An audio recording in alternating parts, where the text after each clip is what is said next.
Welcome back to No Ordinary Home, the English manor house that dates back to 1658, devastated by a flood around 2.5 months ago. It's Friday night, the fire is lit, we're trying to get back to some sort of normality. The man of the house joins me tonight and you can have a chit chat with us to see how things are moving on. Yes, things are going very slowly. These insurance claims are terrible. It's nearly 3 months since we had the flood, and despite lots of emails and phone calls, very little is happening. We still haven't got cleaners. We still haven't got many dehumidifiers. We've got about 12 or 14 rooms, I think, on the ground floor. I forget now. It's a funny old place. But yeah, we've had 2 humidifiers and no cleaning, and it's so frustrating as we come into spring and summer. You want to get on with your life, you want to travel, you want to have friends down, you want to have family down, all the normal things everybody does. And it takes so long to process a claim. They're very good at taking your money when you pay for the policy, and they're very good at having your monthly direct debit. But my goodness, I feel so for everybody as a claim, because it's like another full-time job that takes 18 months, 2 years to sort out, and by which time we could have problems of flooding again if they don't put the defences in. So a bit dispirited. There's been a bit of progress, but still a long way to go. You'd have thought after 3 months we'd have had the basic. Yeah, so this week we decided to sack the cleaners because at the end of the day nothing's happening fast. We're still caked in mud. It's unsanitary conditions and things should have happened a lot faster by now. We sent an email stating this because one of the things when you've got an insurance claim is you can do what's called cash settle, and this means that they will award you a sum similar but not the same to the amount of money that they would have awarded a contract, say like to the cleaners, and then you've got the liberty to organise your own cleaners. And I thought, well, you know, it's better to have someone who's local that we can project manage than keep having people who are coming from miles and miles away and just doing an hour and then going back again. It's just ridiculous. But lo and behold, we had an email today back from the loss of justice, and they're just not listening. They're not listening. I'm absolutely, totally and utterly fed up with it, to be honest. So we're going to have to construct yet another email saying we want a cash settlement on the cleaning.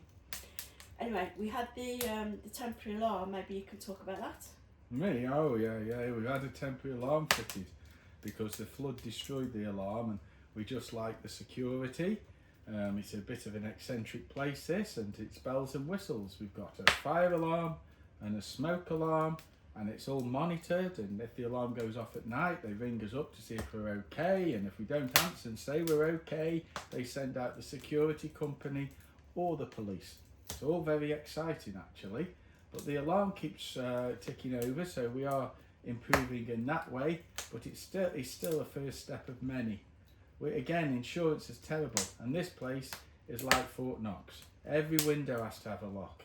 Every external door has to have 3 separate keys to lock them. There has to be a monitored alarm with sensors in all the rooms. And now this is very good. It's just a nightmare really, but one funny story I will tell you, that one Friday night we were sat in here, and it was just a normal fire. I don't know, we must have had a really funny light. But anyway, the smoke alarm was going off, and I was like, oh God, because you have to, like, it really is noisy, and you've got to keep pulling your code into the panel. And then 20 minutes later, we got loads of fire engines all over the place. I was like, what's going on? And we didn't know that it was connected to the fire service, and then you've got all these big appliances outside, and firemen all over the drive. It was unbelievable. The problem is the alarm is more clever than us, and every room's got sensors and multiple sensors, and you know, I don't know how to set it. Like when you use a computer, you can only use 10% of it. But I don't know. I forget that movie. I don't know what it was called. There was a movie and it starred that Catherine Zeta-Jones. Or you see movies where they go into museums and they're going to steal a diamond or the priceless relics, and they have to do contortions through all the laser beams. To be honest, it is. You know, so every time in the middle of the night you want to go to the loo or get something out the fridge, you could trip the alarm and everybody's down here in half an hour.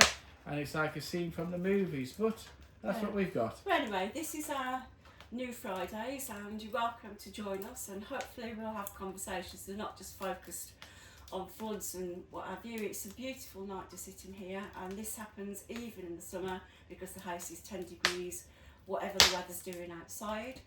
The next video you're going to see will be the grand kitchen, and I'm hoping to give you a sneak peek of the hidden room in the house, which I have talked about before.